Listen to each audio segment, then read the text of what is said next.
lua, mar. E hoje, rapaziada, eu vou ensinar vocês como fazer uma fogueira. Cava-se um buraco. Esse mato aqui a gente pegou aqui dessa vegetação. Você tem que trabalhar mais ou menos com 3 níveis. Esse mato seco, graveto, acendeu o mato seco, jogou o graveto, depois umas toras. Aqui a galera costuma fazer fogueira, então já peguei umas toras, mas pode pegar, trabalhar com graveto mais grosso. Duas maneiras para antes, né, conter o fogo: cava-se um buraco ou você faz em volta de pedra, que a pedra esquenta, ajuda a manter o calor. E vamos tacar fogo. Marshmallow ali já no gatilho. Vamos tacar fogo.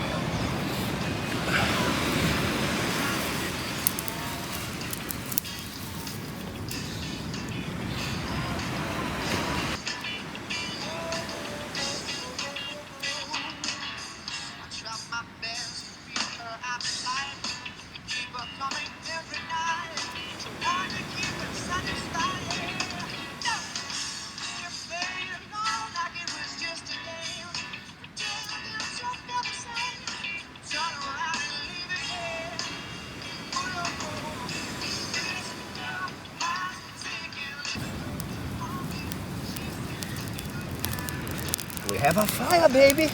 We have a fire! Gravetos.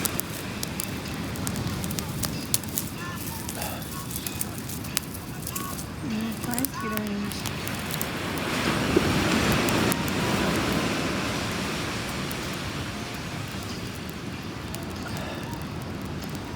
Deixa os gravetinhos pegar um pouco.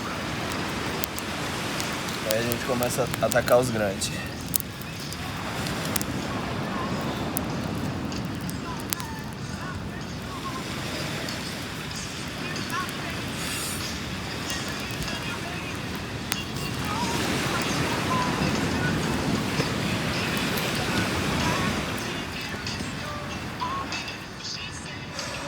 Vai, blogueirinha. Taca fogo num cogumelo.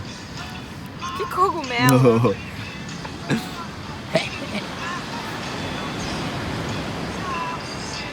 Trabalhem pra isso, rapaziada. Mar, lua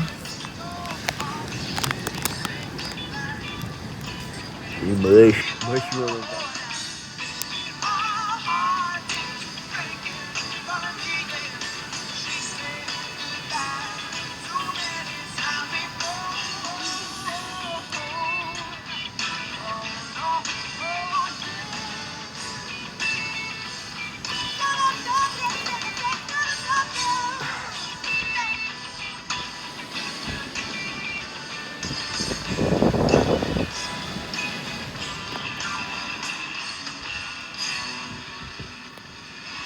Rapaziada, final de fogueira, não esqueçam de apagar sua fogueira. Só tacar uma terrinha. Nossa, meu Deus, você é brega, velho. Você é muito brega, amor. É isso, acabou. O canal é meu, primeiro que eu.